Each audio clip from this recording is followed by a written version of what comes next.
almost a decade, scientists chased the source of a deadly new virus through China's tallest mountains and most isolated caverns.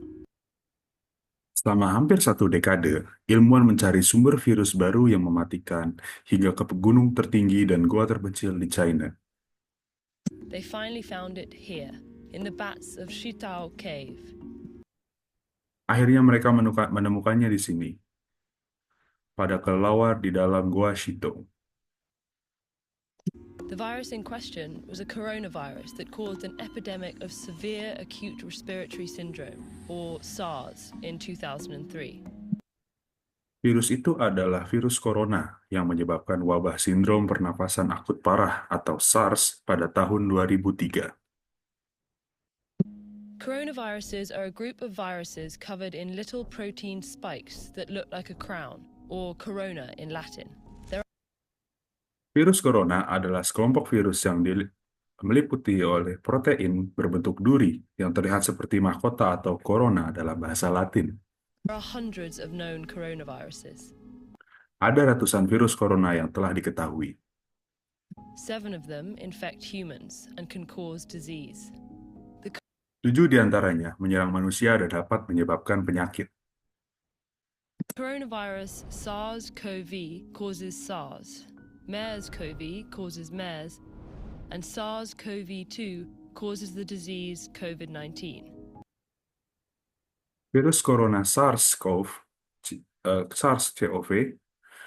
memicu SARS, MERS-CoV menyebabkan MERS, dan SARS-CoV-2 menyebabkan COVID-19. Of the 7 human coronaviruses, 4 cause colds, mild, highly contagious infections of the nose and throat. Dari 7 virus corona yang menyerang manusia, 4 menyebabkan selesma, yaitu infeksi ringan tapi sangat menular pada hidung dan tenggorokan. 2 infect the lungs and cause much more severe illnesses. Dua lainnya menyerang paru-paru dan dapat menyebabkan penyakit yang lebih serius. The 7th, which causes COVID-19, has features of each. It spreads easily, but can severely impact the lungs. Virus yang ketujuh, penyebab COVID-19, memiliki kedua fiturnya yang mudah menular tetapi berdampak parah terhadap paru-paru. When an infected person coughs, droplets containing the virus spray out. Saat orang yang terinfeksi batuk, tetesan liur yang mengandung virus bersemburan. The virus can infect a new person when the droplets enter their nose or mouth. Virus menyerang orang lain saat tetesan liur masuk ke mulut atau ke hidung mereka. Coronaviruses transmit best in enclosed spaces where people are close together. Virus corona semakin mudah menular dalam ruangan tertutup saat banyak orang yang berdekatan. Cold weather keeps their delicate casing from drying out, enabling the virus to survive for longer between hosts, while UV exposure from sunlight may damage it. Udara dingin melindungi lapisan luarnya, dan kekeringan memungkinkan virus bertahan hidup lebih lama di antara inangnya, sementara sinar UV dari matahari dapat menghancurkannya. These seasonal variations matter more for established viruses, but because no one is yet immune to a new virus, it has so many potential hosts that it doesn't need ideal conditions to spread. Variasi musiman ini lebih penting untuk virus yang sudah umum. Namun, karena belum ada orang yang imun terhadap virus baru, banyaknya inang potensial membuat virus tak butuh kondisi khusus untuk berkembang biak. In the body, the protein spikes embed in the host cells and fuse with them, enabling the virus to hijack the host cell's machinery to replicate its own genes. Di dalam tubuh, protein berbentuk duri akan menancap dan menyatu dengan sel inang dan memungkinkan virus membajak perlengkapan dari sel inang tersebut untuk mereplikasi gennya sendiri. Coronaviruses store their genes on RNA. All viruses are either RNA viruses or DNA viruses. Virus corona menyimpan gennya di RNA. Semua virus hanya berjenis virus RNA atau virus DNA. RNA viruses tend to be smaller with fewer genes, meaning they infect many hosts and replicate quickly in those hosts. Virus RNA cenderung berbentuk lebih kecil dengan lebih sedikit gen, yang mana artinya mereka menyerang banyak inang dan bereplikasi dengan cepat pada inang. In general, RNA viruses don't have a proofreading mechanism, whereas DNA viruses do. Secara umum, virus RNA tidak memiliki mekanisme koreksi seperti yang dimiliki oleh virus DNA. So, when an RNA virus replicates, it's much more likely to have mistakes called mutations. Sehingga, saat virus RNA mereplikasi, kemungkinan besar akan terjadi kesalahan yang disebut mutasi. Many of these mutations are useless or even harmful, but some make the virus better suited for certain environments, like a new host species. Kebanyakan mutasi ini tidak berguna atau tidak berbahaya, namun sebagian menjadikan virus lebih cocok hidup di lingkungan tertentu seperti spesies inang yang baru. Epidemics often occur when a virus jumps from animals to humans. Wabah seringkali muncul saat virus berpindah dari hewan ke manusia. This is true of the RNA viruses that cause the Ebola, Zika, and SARS epidemics, and the COVID-19 pandemic. Ini yang terjadi pada virus RNA yang menyebabkan epidemi Ebola, Zika, dan SARS, serta pandemi COVID-19. Once in humans, the virus still mutates, usually not enough to create a new virus, but enough to create variations or strains of the original one. Virus terus bermutasi, biasanya tidak sampai menghasilkan virus baru, namun cukup untuk menciptakan sebuah variasi dari virus asli. Coronaviruses have a few key differences from most RNA viruses. Virus corona memiliki beberapa perbedaan utama dari kebanyakan virus RNA yang lain. They're some of the largest, meaning they have the most genes. That creates more opportunity for harmful mutations. Virus ini berukuran paling besar, yang berarti berisi lebih banyak gen.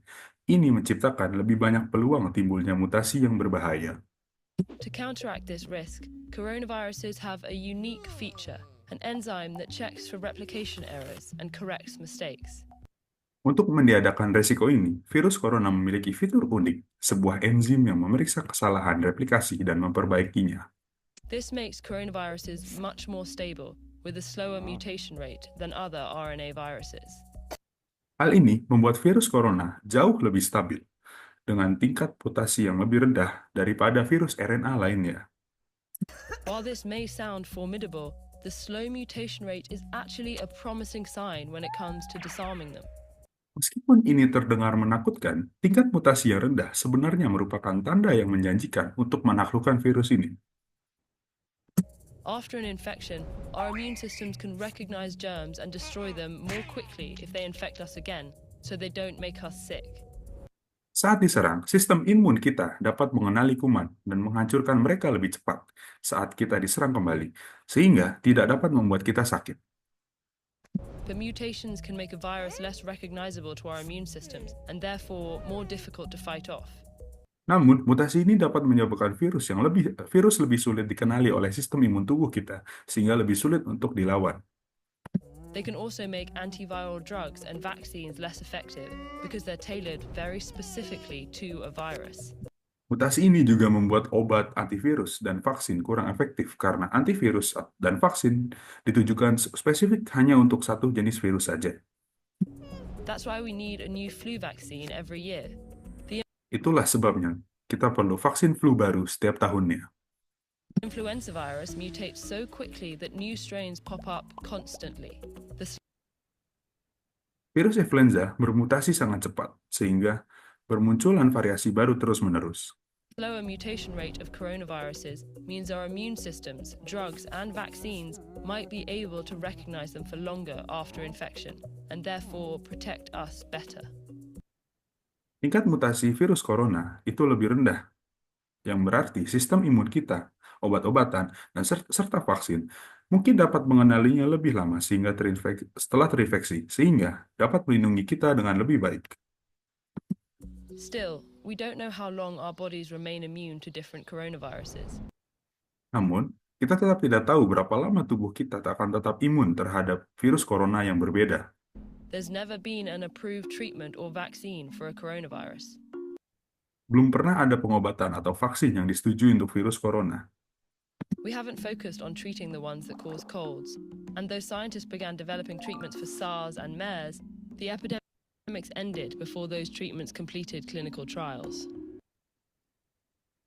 Belum ada pengobatan atau vaksin yang disetujui untuk virus corona. Kita belum berfokus pada pengobatan virus yang menyebabkan demam, dan meski para ahli mulai mengembangkan pengobatan untuk SARS dan MERS, epidemi telah berakhir sebelum pengobatannya selesai diuji coba.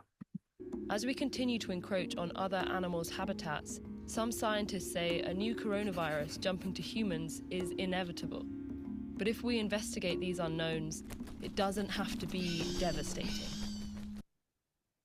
Saat kita terus melanggar batas habitat hewan lain, beberapa ilmuwan mengatakan perpindahan virus corona ke manusia tak bisa dielakkan.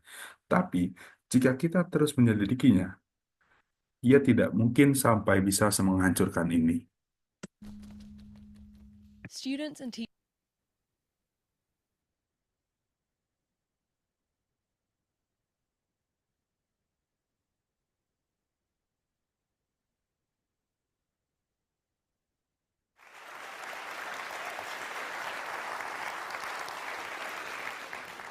Hi, everyone. Halo semuanya, 2 years ago, my life changed forever. 2 tahun lalu, hidup saya berubah selamanya. My wife Kelsey and I welcomed our daughter Leela into the world. Istri saya, Kelsey, dan saya menyambut kehadiran putri kami, Leila, ke dunia ini. Now, becoming a parent is an amazing, amazing experience. Your whole world changes overnight, and all of your priorities change immediately, so fast that it makes it really difficult to process. Menjadi orang tua adalah pengalaman yang luar biasa. Seluruh hidupmu berubah dalam satu malam. Dan semua prioritasmu langsung bergeser. Begitu cepat. Sampai-sampai sulit untuk memproses semuanya. Sometimes. Now, you also have to learn a tremendous amount about being a parent. Like, for example, how to dress your child. Kamu juga harus belajar banyak hal tentang bagaimana menjadi orang tua. Contohnya, seperti cara memakaikan baju ke anakmu. This was new to me. This is an actual outfit. I thought this was a good idea. Ini adalah hal baru buat saya. Ini adalah baju sungguhan yang saya pilihkan. Saya pikir ini adalah ide yang bagus. And even Leela knows that it's not a good idea. Dan bahkan Lila tahu kalau ini bukan ide yang bagus. So there was so much to learn and so much craziness all at once. And to add to the craziness, Kelsey and I both work from home. We're entrepreneurs. We run our own businesses. Jadi, ada begitu banyak yang harus dipelajari dan semuanya terasa kacau sekaligus. Sebagai tambahan dari semua kekacauan ini, Kelsey dan saya sama-sama bekerja dari rumah. Kami berdua adalah seorang pengusaha. Kami menjalankan bisnis kami masing-masing. So Kelsey is develops courses online for yoga teachers. I'm an author. And so I'm working from home. Kelsey's working from home. We have an infant. And we're trying to make sure that everything gets done that needs done. And life is really, really, really busy. Kelsey membuat kursus online untuk para guru yoga, sedangkan saya adalah seorang penulis. Jadi, saya bekerja di rumah, dan Kelsey juga. Kami punya bayi, dan kami berusaha memastikan semuanya berjalan dengan baik. Hidup kami benar-benar sibuk. And a couple weeks into this amazing experience, when the sleep deprivation really kicked in, like around week 8, I had this thought. Beberapa minggu setelah menjalani pengalaman luar biasa ini, ketika rasa kurang tidur mulai benar-benar terasa, ya sekitar minggu ke-8, saya memiliki sebuah pikiran. And it was the same thought that parents across the ages internationally, everybody has had this thought, which is, Dan ini adalah pikiran yang dialami oleh semua orang tua dari masa ke masa dimanapun mereka berada, yaitu I am never going to have free time. aku tidak akan pernah punya waktu luang lagi. Ever again. And somebody said it's true. Ada yang bilang itu adalah suatu kebenaran. Yeah, it's not exactly true, but it feels really, really true. Sebenarnya itu tidak sepenuhnya benar, tapi pada saat itu rasanya sangat-sangatlah benar dan sangat-sangatlah nyata. In that moment. And this was really disconcerting to me because one of the things that I enjoy more than anything else is learning new things. Dan hal itu cukup mengganggu saya karena salah satu hal yang paling saya stigmati adalah getting curious about something and diving in and fiddling around and learning through trial and error and eventually becoming pretty good at something. belajar hal-hal baru, rasa ingin tahu tentang sesuatu, lalu mendalami serta bereksperimen dan mencoba-coba serta belajar melalui trial and error sampai akhirnya saya bisa cukup mahir dalam hal itu. And without this free time, I didn't know how I was ever going to do that ever again. Tanpa waktu luang, saya tidak tahu bagaimana saya bisa melakukan hal itu lagi. And so I'm a big geek. I want to keep learning things. I want to keep growing. Dan saya ini adalah seorang geek yang mana saya suka belajar dan saya ingin terus berkembang. And so what I decided to do was go to the library and go to the bookstore. Jadi, saya memutuskan untuk pergi ke perpustakaan serta ke toko buku. And look at what research says about how we learn and how we learn quickly. Dan mencari tahu apa kata penelitian tentang bagaimana kita belajar dan bagaimana cara belajar dengan cepat. And I read a bunch of books, I read a bunch of websites, and trying to answer this question, how long does it take to acquire a new skill? Saya membaca banyak buku serta membaca banyak situs web dan mencoba menjawab pertanyaan ini. Berapa lama waktu yang dibutuhkan untuk mempelajari keterampilan baru? You know what I found? 10,000 hours. Tebak apa yang saya temukan? 10.000 jam. Anybody ever heard this? Ada yang pernah dengar soal ini? 10,000, it takes 10,000 hours. If you want to learn something new, if you want to be good at it, it's going to take 10,000 hours to get there. Kalau kamu ingin belajar sesuatu dan kamu ingin mahir melakukannya, kamu butuh waktu 10.000 jam. And I read this in book after book and website after website, and my mental experience of reading all of this stuff was like, no. Saya membaca ini berulang-ulang kali di buku dan di website, dan reaksi saya saat membaca semua itu seperti tidak.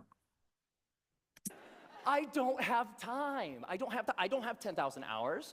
I am never going to be able to learn anything new ever again. Saya tidak punya waktu sebanyak itu. Saya tidak punya 10.000 jam. Dan saya tidak akan pernah belajar hal baru lagi. But that's not true. So Tapi itu tidak benar. 10,000 hours, just to give you a rough order of magnitude, 10,000 hours is a full-time job for 5 years. 10.000 jam. Untuk memberikan diri kalian gambaran, 10 jam itu sama dengan pekerjaan penuh selama 5 tahun. That's a long time. Dan itu waktu yang sangatlah lama. And we've all had the experience of learning something new, and it didn't take us anywhere close to that amount of time, right? Dan kita semua pernah belajar sesuatu hal yang baru. Dan jelas kita tidak butuh waktu selama itu, kan? So what's up? There's something kind of funky going on here. What Jadi, ada sesuatu yang agak aneh di sini. the research says and what we expect and have experiences, they don't match up. Jadi apa yang dikatakan oleh riset dan apa yang kita harapkan, serta pengalaman nyata kita, semuanya tidaklah cocok. And what I found, here's the wrinkle. Dan yang saya temukan adalah, ini adalah kekeliruannya. The 10,000 hour rule came out of studies of expert level performance. Aturan 10.000 jam itu berasal dari studi tentang performa tingkat ahli atau tingkat expert. There was a professor at Florida State University. His name is K. Anders Ericsson. He's the originator of the 10,000 hour rule. Ada seorang profesor di Florida State University bernama K. Anders Ericsson. Dialah pencetus aturan 10.000 jam itu. And where that came from is he studied professional athletes. Dan hal itu ia pelajari dari atlet profesional, World-class musicians, musisi kelas dunia, chess grandmasters. grandmaster catur, All of these ultra-competitive folks in ultra-high-performing fields, and dan orang-orang ini berada di level persaingan yang sangat ketat dan sangatlah tinggi. he tried to figure out how long does it take to get to the top. Dan dia mencoba mencari tahu berapa lama waktu yang dibutuhkan untuk menjadi seseorang yang terbaik di bidang-bidang tersebut. Of those kinds of fields. And what he found is the more deliberate practice, the more time that those individuals spent practicing the elements, whatever it is that they do, the more time you spend, the better you get. Dan dia temukan adalah semakin banyak waktu yang dihabiskan untuk latihan, serta latihan yang disengaja, serta latihan fokus untuk mendalami ilmu tersebut, semakin baik kemampuan mereka. And the folks at the tippy top of their fields put in around 10,000 hours of practice. Dan orang-orang yang berada di titik tertinggi tersebut telah menghabiskan sekitar 10.000 jam untuk latihan. Now, we're talking about the game of telephone a little bit earlier. Nah, tadi kita sempat bicara soal permainan pesan berantai atau telepon game. Here's what happened. An author by the name of Malcolm Gladwell wrote a book in 2007 called Outliers, The Story of Success. Dan ini yang terjadi di dunia nyata. Seorang penulis bernama Malcolm Gladwell menulis buku berjudul Outliers, The Story of Success pada tahun 2007. And the centerpiece of that book was the 10,000 hour rule. Dan inti utama dari buku tersebut adalah aturan 10.000 jam. Practice a lot, practice well, and you will do extremely well. You reach the top of your field. Berlatihlah dengan serius serta sering, maka kamu akan sukses besar. Dan kamu akan berada di puncak tertinggi bidang yang kamu jalani. So, the message, what Dr. Ericsson was actually saying is, Tapi, pesan yang sebenarnya dikatakan oleh Dr. Ericsson adalah, it takes 10,000 hours to get to the top of an ultra-competitive field in a very narrow subject. That's what that means. butuh 10.000 jam untuk berada di suatu puncak bidang yang sangat kompetitif, dan itu adalah bidang yang sangatlah spesifik. But here's what happened. Ever since Outliers came out, Namun, ini yang terjadi. Sejak Outlier terbit, immediately came out, reached the top of the bestseller list, stayed there for 3 solid months. buku tersebut langsung melejit ke daftar buku terlaris dan bertahan di sana selama 3 bulan penuh. All of a sudden, the 10,000 hour rule was everywhere. Dan tanpa disadari, aturan 10.000 jam mulai tersebar di mana-mana. And a society-wide game of telephone Dan masyarakat akhirnya memainkan dalam tanda kutip permainan pesan berantai ini, started to be played. So this message, it takes 10,000 hours to reach the top of an ultra-competitive field, jadi pesannya adalah butuh 10.000 jam untuk menjadi yang terbaik di bidang yang super kompetitif, became, it takes 10,000 hours to become an expert. berubah menjadi butuh 10.000 jam untuk menjadi seorang ahli. At something. Which became, it takes 10,000 hours to become good. Lalu berubah lagi menjadi butuh 10.000 jam untuk menjadi mahir atau menjadi bagus, atau menjadi baik. At something. Which became, it takes 10,000 hours to learn something. Lalu itu berubah lagi menjadi butuh 10.000 jam untuk belajar sesuatu. Alright. Thanks for your attention. That is my interpreting midterm project. Thank you and wassalamualaikum warahmatullahi wabarakatuh.